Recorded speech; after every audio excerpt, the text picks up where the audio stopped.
Hello students, welcome back to the S Chemistry YouTube channel. In this lecture we are going to see the most important questions which can help you to boost your rank, right, in competitive exams such as JEE, NEET, CT, and in also CERNET, GATE and IIT JAM. So starting with the first MCQ, okay. Packing efficiency of an imaginary two-dimensional unit cell is. Packing efficiency of an imaginary two-dimensional. So we are talking about two-dimensional, not about three-dimensional. Okay. If you are talking about two-dimensional, that means they are asking about the area, not asking about the volume. Okay. So they are asking about the packing efficiency, that means packing percentage, and packing efficiency or percentage can be calculated as by the equation what? Area occupied by circles in one unit cell. Area occupied by circles in one unit cell divided by total area of unit cell. Total area of unit cell, right? Multiplied by 100. Multiplied by 100. As you know, the packing efficiency or packing percentage is given by the ratio of area occupied by circle in one unit cell to the total area of unit cell multiplied by 100. That is the packing efficiency. Now you have to calculate area covered by the circles in this square. Okay, so side of square is 1r. It is the center of the circle. Second r, third r, and the fourth r. So we can write here a is equal to 4r. If the a is the edge, right, we can say a is the side length. Okay, so a is equal to 4r. So for solving such MCQ you must know, right, area of circle is equal to pi r square. Area of square is equal to side square. So we can say a square, and a is equal to what? 4r, no doubt. Now the area of unit cell is equal to a square, and a is equal to what? 4r. So we can able to calculate the total area of unit cell. Now area occupied the circles in one unit cell. Now here is the total one circle which is present inside, right? So effective number of circles per unit cell, here is 1. Now this is half circle, again this is half circle, this is half circle, and this is half circle. Okay, so now we are going to calculate the number of circle per unit cell. Effective number of circles, effective number of circle in unit cell, okay, is equal to unit cell is equal to. आता ते कसं calculate करणार आपण बाळो? हा पूर्ण circle आहे तो unit सेलच्या आतमध्ये, तो एक झाला, अधिक करायला पाहिजे आपल्याला, प्लस हा याचं कॉन्ट्रीब्युशन किती आहे? 1/2 आहे. याचं सुद्धा किती आहे? 1/2 राईट. 1/2 असणार किती आहे? 4 आहे. इंटू काय केलं पाहिजे? 1/2 प्लस. नाव बाबा हे जे कॉन्ट्रीब्युशन आहे, राईट, हे जे कॉन्ट्रीब्युशन आहे ते हे कॉन्ट्रीब्युशन किती आहे? 1/4 आहे. किती कॉन्ट्रीब्युशन आहे? 1/4. 1/4 किती आहेत? 1, 2, 3 and 4. So once again 4 into 1/4. 4 ones are 2 twos are. So 1 plus 2 plus 1. 1 plus 2 plus 1. कसा होतं बघा? पूर्ण एक म्हणजे हा झाला, अर्धा अर्धा एक, अर्धा अर्धा घे, म्हणजे हे 2 झाले, आणि हा कॉर्नरचा असणारा, राईट, 1/4 1/4 1/4 पाव पाव असे 4 पाव म्हणजे बाळांनो 1 झाला. असे टोटल पार्टिकल झाले 4, टोटल पार्टिकल झाले 4, राईट. टोटल पार्टिकल नाही म्हणता येणार, टोटल सर्कल किती झाले 4 झाले. आणि मग आपल्याला एरिया ऑक्युपाइड बाय सर्कल आपल्याला काढता येईल, कारण एका सर्कलचा आपल्याला माहित आहे किती असतो पाय आर स्क्वेअर. आता त्याला कितीने मल्टिप्लाय केलं पाहिजे, आणि मग सोपं झालं म्हणून पॅकिंग इफिशियन्सी. मग आपण पहिल्यांदा काय करूया, area occupied circle in unit cell, area occupied by circles in unit cell is equal to किती पार्टिकल्स टोटल आले 4, 4 pi r square. Okay. Total area of unit cell किती असणार आहे, area of the square, right. Area of square is equal to a square is equal to 4r square is equal to 16r square, 16r square. Okay.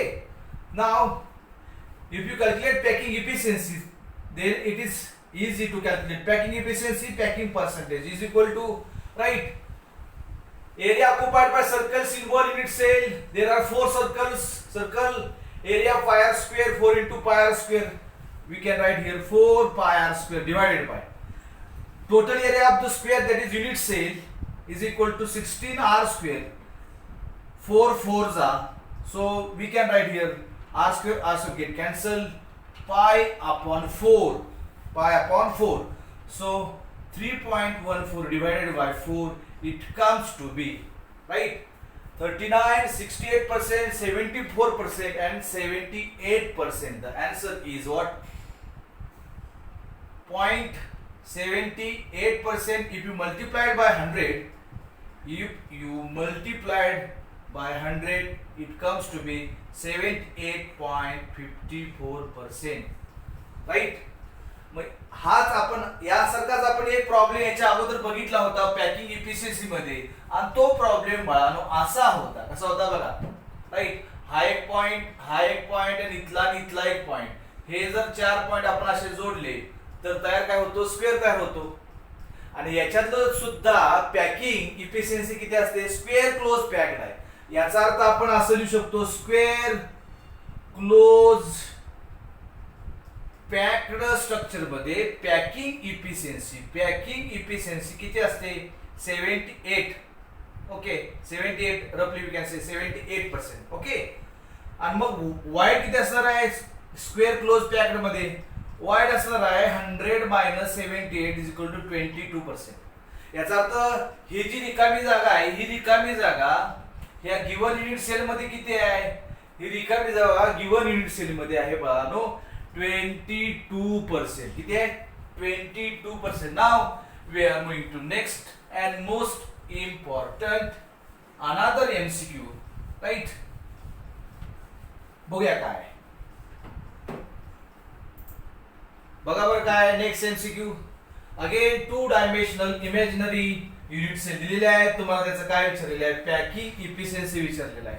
आता परत एकदा तुम्हाला काय करावं लागेल, परत एकदा तुम्हाला युनिट सेलचं तुम्हाला पूर्णपणे, राईट, एरिया काढावा लागेल, आणि तुम्हाला सर्कलचा काय करावं लागेल, एरिया काढावा लागेल. आता तुम्हाला बघा, पहिल्यांदा आपण सर्कलचा काढूया. एका सर्कलचा किती असतो, पाय r square, right.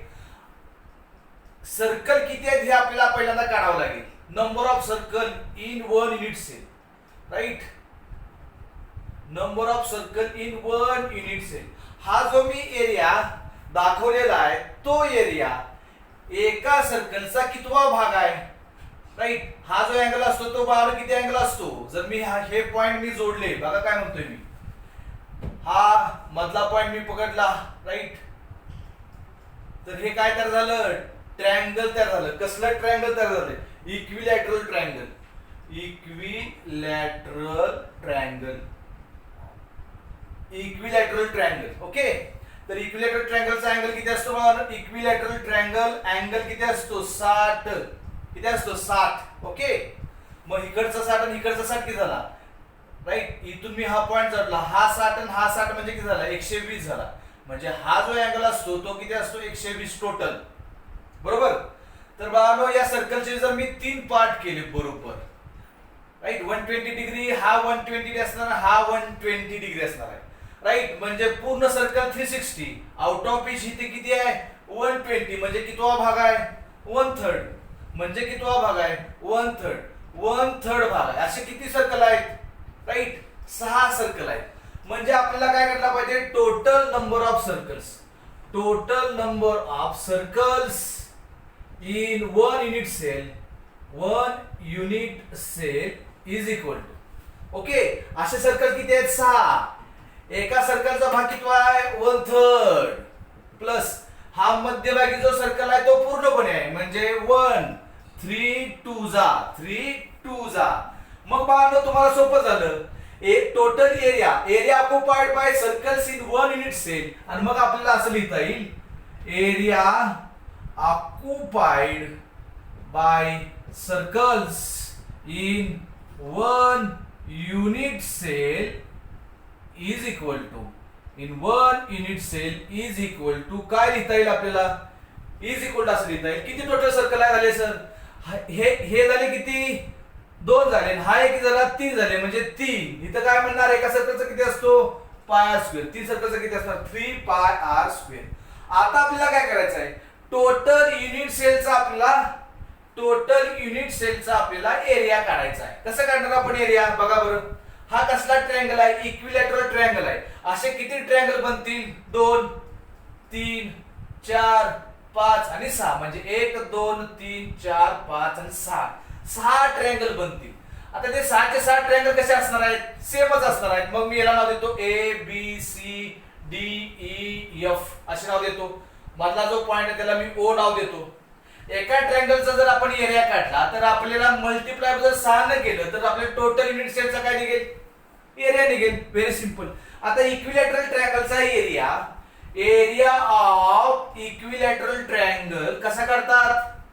Area of equilateral triangle is equal to √3/4 side square, √3/4 side square. असा काय करतात बाळांनो एरिया काढतात. म्हणजे ती एक गोष्ट तुम्हाला नोट मध्ये लिहावी लागेल.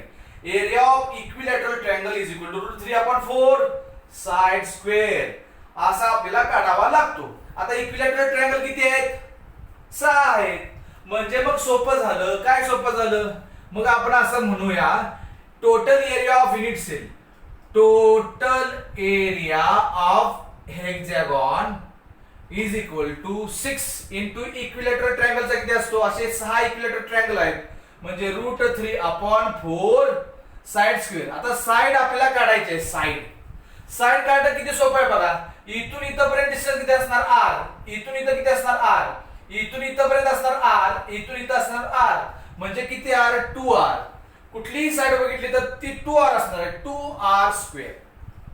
हे जर आपण कॅल्क्युलेट केलं तर हे आपल्याला कसं मिळते बघा 6√3/4 राईट 2 इंटू 2 चा स्क्वेअर किती झाला 4r square.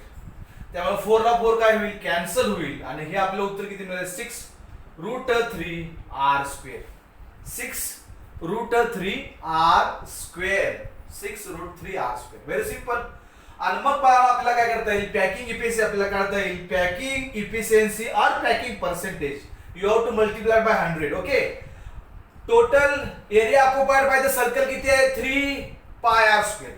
So we can write here 3 pi r square divided by 3 pi r square divided by okay.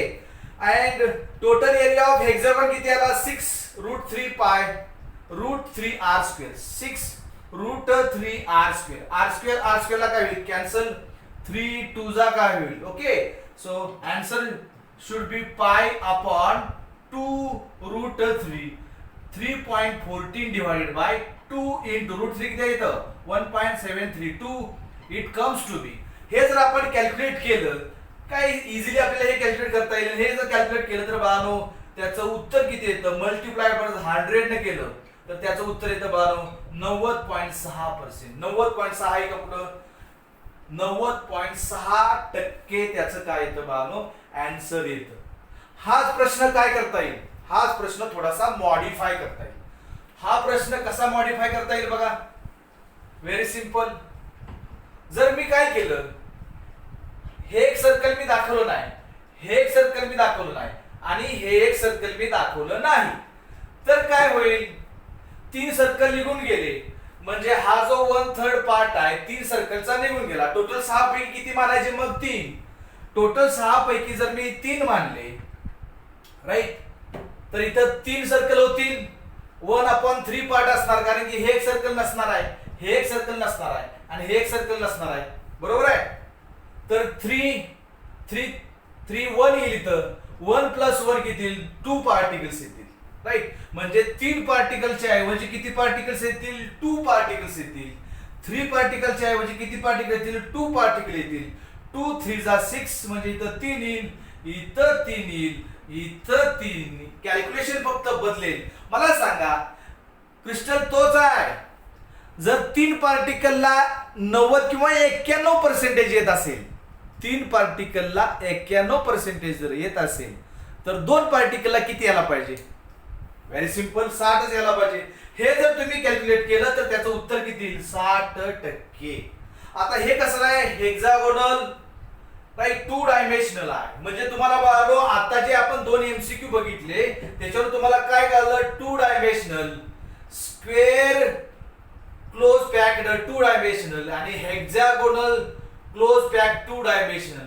याच्यामध्ये पॅकिंग किती येतं, 78%. याच्यामध्ये पॅकिंग किती आलं, अप्रॉक्सिमेटली 91%. ओके. पण ह्याच्यामध्ये वाईड किती आहे, 22%. ह्याच्यामध्ये वाईड किती आहे, just 9%. Okay, wide. Packing efficiency किती आहे, हेक्सागोनची 91 आहे, स्क्वेअरची किती आहे, 78 आहे. म्हणजे कुणाची पॅकिंग इफिशियन्सी जास्त आहे, हेक्सागोन 2 डायमेन्शनलची पॅकिंग इफिशियन्सी कशी आहे, जास्त आहे. Okay, very simple. आणि स्क्वेअरची कशी आहे, पॅकिंग इफिशियन्सी कमी आहे. जर तुम्ही डायग्राम बघितली, ओके, तर तुम्हाला लगेच कळतं की इथं एरिया कसा आहे, वाईड कशी आहे, जास्त आहे. ही वाईड किती टक्के आहे बाळांनो, 22% आहे.